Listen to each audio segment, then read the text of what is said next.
اور آخرت دونوں کے اوپر اثر انداز ہوتی ہے. یہ ہماری کمائی ہوتی ہے. کاف سین با کسب جو ہے نا، یہ کمائی ہے. ایک طرح ہم جو کچھ بھی اپنے ہاتھوں سے کما رہے ہیں، ہماری دنیا میں بھی اور آخرت میں بھی، اس کا کوئی نہ کوئی ریوارڈ ضرور ہوتا ہے. اگر وہ اچھا کام ہوگا دنیا میں تو اس کا اچھا ریوارڈ ہوگا، لیکن اگر وہ کام کوئی گناہ کا ہوگا تو پھر اس کا ریوارڈ بھی اسی حساب سے ہوگا. کسبت اس نے کمایا، اور واو حرف عاطفہ ہے جو جملے کو جوڑ رہا ہے. لکم تمہارے لیے ہے. لام لام جارہ ہے اور کم اس کے ساتھ ضمیر جڑ کر آئی ہوئی ہے جو کہ مجرور ضمیر ہے جمع مذکر حاضر کی، کیونکہ تمہارے کا ترجمہ آ رہا ہے نا. تمہارے لیے ہے، یہ مرکب جاری کا پیٹرن بن گیا. ماں جو، یہ بھی جو کچھ اسم موصول کے لیے آیا ہے جملے کو یہ بھی جوڑتا ہے. ماں جو کچھ، کسب تم سب نے کمایا. کاف سین با روٹ ورڈ کے ساتھ کسب تم فعل ہے ماضی کا، جمع ہے مذکر ہے حاضر ہے. تم سے پتہ چل رہا ہے یہ تم کی ضمیر اسی لیے لائی گئی ہے کہ حاضر کی ضمیر ہے. یہ کم، تم، ہم تینوں جو ہیں یہ ضمائر ہیں، اور جڑ کر جب آتے ہیں تو یہ کم اور تم حاضر کے لیے آتا ہے، اور ہم جو ہے وہ غائب کے لیے آتا ہے. وا اور لا نہیں، لا نافیہ ہے سمپل، جو مضارع میں آگے کوئی چینج پیدا نہیں کر رہا. تسألونا تم سے پوچھا جائے گا. فعل ہے مجہول، مضارع مجہول. کیسے پتا چلا؟ تا کے اوپر ہمیں پیش تو تھی ہی، لیکن یہ جو آئین کلمے کے اوپر زبر آئی ہے نا، اس نے پکا کر دیا کہ یہ مجہول ہے. آپ ترجمے سے بھی اس کو دیکھ سکتے ہیں. تم سے پوچھا جائے گا، پوچھنے والے کا ذکر نہیں ہے کون پوچھے گا، لیکن پوچھا ضرور جائے گا. لہذا یہ فعل ہے مجہول کا. سین حمزہ الف والا اور لام اس کا روٹ ورڈ ہے. تم سے پوچھا جائے گا فعل مضارع جمع مذکر حاضر. یہ تا شروع میں جو علامت مضارع ہے نا، یہ حاضر کے لیے آتی ہے، اور یہ جو تم کا ترجمہ یہی دے رہی ہے، یہ تا. اور واو نون جمع کی علامت ہے جو ہمیں بتا رہی ہے کہ زیادہ لوگوں سے یہ بات کی جا رہی ہے. تم سے پوچھا جائے گا اما، یہ ان اور پلس ما، یہ دو حرف جڑے ہوئے ہیں. ان بارے میں، ما جو یعنی جس چیز کے بارے میں. ان پلس ما، اما اس کے بارے میں. جو ان جو ہے حرف جر ہے اور ما جو ہے وہ موصول ہے، اور حرف جر اور موصول یہ دونوں یہاں پہ اکٹھے ہو کر نظر آ رہے ہیں. اس کا مطلب ہے ان جو ہے حرف جار ہے، اور ما جو ہے وہ مجرور ضمیر اس کے ساتھ ہو کر مرکب جاری کا پیٹرن بنا رہی ہے. ٹھیک ہے، ما مجرور ہوا ہے اس کی وجہ سے، ضمیر نہیں ہے سوری، موصول مجرور ہو گیا. کانو وہ سب تھے. فعل ماضی ناقص کاف واو نون کے ساتھ اس کا روٹ ورڈ اور واو الف آخر میں بتا رہی ہے کہ یہ جمع کے لیے ہے، تو یہ جمع مذکر غائب کے لیے ہے. وہ تھے، وہ سب تھے.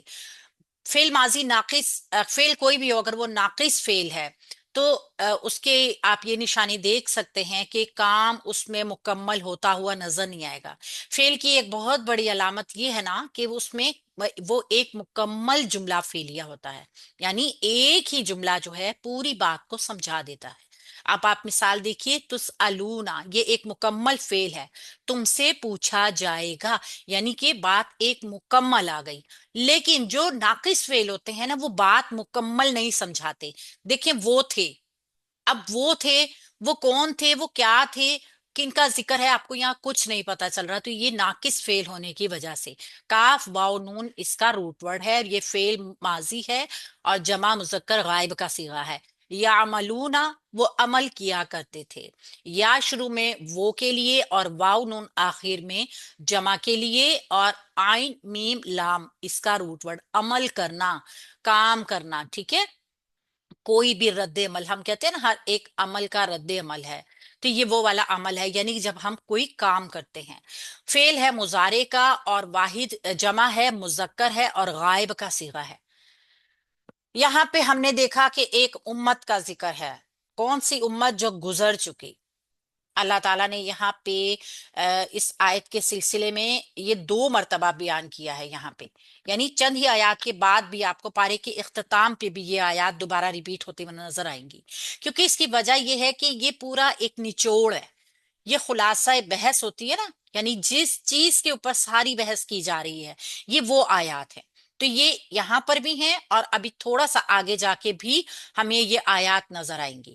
تو اس کی وجہ جو ہے یہ مخاطب کو بھی سامنے رکھنا اس کا مقصد بھی ہے. یعنی بتانا کیا ہے کہ تمہارا سارا فخر بنی اسرائیل کو خطاب ہے نا، تمہارا سارا فخر اعتماد اپنے باپ دادا کے اوپر ہے. تم سمجھتے ہو کہ تمہارے حصے کے اعمال بھی وہی انجام دیں گے، اور اب ہمیں تم لوگوں نے کیا کرنا ہے؟ صرف نیکی کے پھل کھانے ہیں. یعنی آپ کے آباء و اجداد جو اچھے کام کر گئے ہیں، آپ کو صرف ان کا پھل ملے گا، آپ کو اچھے اعمال کرنے کی ضرورت نہیں ہے. یہ ان کا نظریہ تھا، ہمارے اوپر کوئی ذمہ داری نہیں ہے. لیکن ان کا یہ فخر، یہ اعتماد، یہ بالکل وہم ہے، خیال کے اوپر مبنی ہے. انہوں نے اپنے حصے کی ذمہ داریاں ادا کی، اور پھر ہمیں اپنے ذمے کی جو ہے وہ ذمہ داریاں ادا کرنی ہیں. اور پھر ان ذمہ داریوں کو ادا کرنے کے بعد بھی جب وہ لوگ اپنے رب کے پاس پہنچ چکے ہیں تو ان کو ان کی نیکیوں کا صلہ ملے گا، اور پھر ہمیں ہماری نیکیوں کا.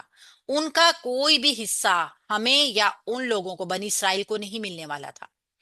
ہماری ذمہ داریاں جو یہاں بتایا گیا ہے بنی اسرائیل کو، کہ جو تمہاری ذمہ داریاں ہیں وہ تمہارے اوپر ہیں. جب تم ان کو اچھا انجام دو گے تب ہی تمہیں ان کا صلہ ملے گا، ورنہ پھر کیا ہوگا؟ تم اس کی سزا بھگتو گے جو تم کر کے جا رہے ہو. اللہ کے ہاں تم سے تمہارے آباء و اجداد کے متعلق کوئی پرسش نہیں ہوگی، بلکہ خود تمہارے اپنے اعمال سے متعلق بات ہوگی. ہر انسان اپنے اعمال کا جواب دہ ہوگا. یہاں پہ بنی اسرائیل کے خطاب کے ساتھ ساتھ دیکھیں تو ہماری اپنی ریل زندگی کے لیے کتنا اچھا ایک پوائنٹ ہے. آپ یہ دیکھیے عمل کا کام اس میں کیا ہے کہ ہم جو کچھ اپنے ہاتھوں سے کمائیں گے وہ ہمارے لیے ہے. بہت سے لوگ اس چیز کو ذہن خراب کرنے کے لیے یا ذہن سازی کے لیے استعمال کرتے ہیں، یا مائنڈ ٹریپ کرتے ہیں کہ آباء و اجداد کا کیا ہوا کوئی بھی نیک عمل ہمارے حصے میں آ گیا ہے. ہمارے آباء و اجداد بہت کوئی ولی تھے، کوئی بزرگ تھے، کوئی نیک آدمی تھے، لہٰذا اب ہمیں کچھ کرنے کی ضرورت نہیں ہے کیونکہ ان کا عمل ہمارے کھاتے میں آ گیا ہے نا. تو اس لیے ہم اب ایسے ہو گئے ہیں کہ ان کے کیے کا پھل بیٹھ کر کھائیں گے. یہ ایک باطل عقیدہ، قرآن اس کی نفی کر رہا ہے. کسی کو کام نہیں آئے گا اس کے بزرگ کیا کام کر کے گئے. انہوں نے اپنے اعمال کا جواب دینا ہے اور ہم نے اپنے اعمال کا جواب دینا ہے. تو اگر کوئی بھی انسان اس باطل عقیدے کے اوپر یقین رکھتا ہے کہ آباء و اجداد کا کیا ہوا پھل کسی کے کام آ سکتا ہے، تو اس کو قرآن کی اس آیت کو اچھی طرح پڑھنا چاہیے، جس میں انتہائی آسان الفاظ میں لکھا گیا ہے کہ تمہارے لیے جو کچھ ہے تم نے کمایا، تم سے سوال نہیں پوچھا جائے گا کہ وہ کیا عمل کر کے گئے تھے، یعنی اچھا کر کے گئے یا برا کر کے گئے، ان سے ان کی پرسش ہوگی. لیکن تم لوگ جو کرو گے، اپنے ہاتھوں سے جو کمائی کرو گے، پھر تم نے بالآخر اللہ کے ہاں اس کا جواب دینا ہے.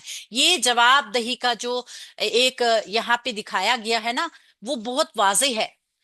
جو کچھ انہوں نے کمایا ان کے لیے، جو کچھ ہم کمائیں گے ہمارے لیے. کسی بھی انسان سے کسی دوسرے انسان کے عمل کا جواب نہیں لیا جائے گا. بعض اوقات یہ کہتے ہیں کہ اگر گناہ والدین کرے تو ان کی اولادوں کو بھگتنا پڑتا ہے. تو یہاں پہ قرآن اس چیز کی بھی نفی کر رہا ہے. جو کچھ تم نے کمایا تمہارے لیے، جو کچھ وہ کما کر گئے وہ ان کے لیے. کیونکہ اللہ تعالیٰ جو ہے وہ بہت زیادہ انصاف کرنے والے ہیں. اللہ تعالیٰ کبھی بھی کسی کے کیے کی سزا کسی دوسرے کو دینے والے نہیں ہیں. ہر انسان اپنے ہی اعمال کو بھگتتا ہے. یہ ضرور ہوتا ہے کہ نیک اعمال اپنے والدین کے لیے جو ہیں وہ بچوں کے لیے صدقہ جاریہ بنتے ہیں.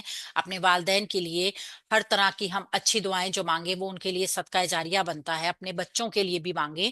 لیکن اگر ہم یہ سوچیں کہ ہمارے بڑوں کا کوئی نیک عمل ہمارے حصے میں آ کے ہمیں بخشوا دے گا، تو یہ بالکل باطل ہے، بالکل باطل عقیدہ ہے. قرآن اس کی نفی کر رہا ہے.